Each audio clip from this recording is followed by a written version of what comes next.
الحمد لله رب العالمين والصلاة والسلام على سيد الأنبياء والمرسلين وعلى آله وصحبه أجمعين ومن تبعهم بإحسان إلى يوم الدين.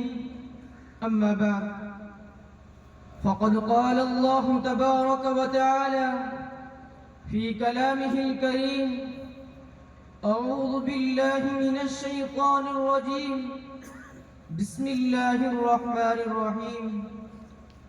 واعتصموا بحبل الله جميعا ولا تفرقوا واذكروا نعمة الله عليكم إذ كنتم أعداء فألف بين قلوبكم فأصبحتم بنعمته إخوانا وكنتم على شفا حفرة من النار فأنقذكم منها كذلك يبين الله لكم آياته لعلكم تهتدون. صدق الله العظيم. وقال النبي صلى الله عليه وسلم: من لا يهتم بأمر المسلمين فليس منهم، أو كما قال عليه الصلاة والسلام. بہاریں نو تھے تم ماضی میں اب باد خزاں تم ہو، بہاریں نو تھے تم ماضی میں اب باد خزاں تم ہو، نشانے رہتے ماضی میں اب تو بے نشاں تم ہو. تھے تو ماضی میں شعلہ آج بس اڑتا دھواں تم ہو، تھے تو ماضی میں شعلہ آج بس اڑتا دھواں تم ہو، نہیں جس کا ٹھکانہ کوئی ایسے کارواں تم ہو. محترم حضرات اور سامعین کرام، اس دور پرفتن و ناسازگار حالات میں عالم اسلام کی مسلمانوں کی حالت نہایت ہی افسوسناک اور علم انگیز ہوتی جا رہی ہے.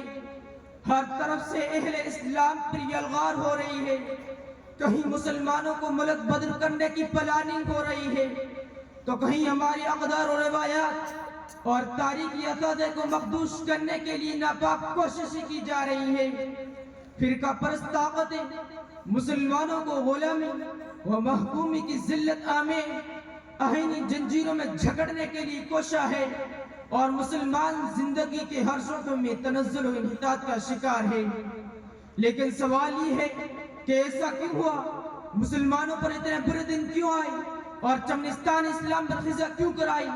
دوستو، اگر ہم سنجیدگی سے غور کریں، عقل و خرد سے پردہ ہٹائیں، تو صاف طور پر یہ بات سمجھ میں آ جائے گی کہ آج ہم نے اپنا عظیم سرمایہ کھو دیا ہے.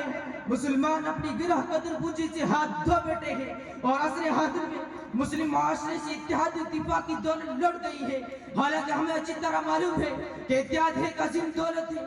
معاشرے کی ہم آہنگی یہ انتہائی لازوال سرمایہ ہے اور ملک و ملت کی یگانت ایک مثال پوچھی ہے. اتحاد و اتفاق اتنی عظیم دولت ہے جسے اپنوں نے ہی نہیں بلکہ غیروں نے بھی تسلیم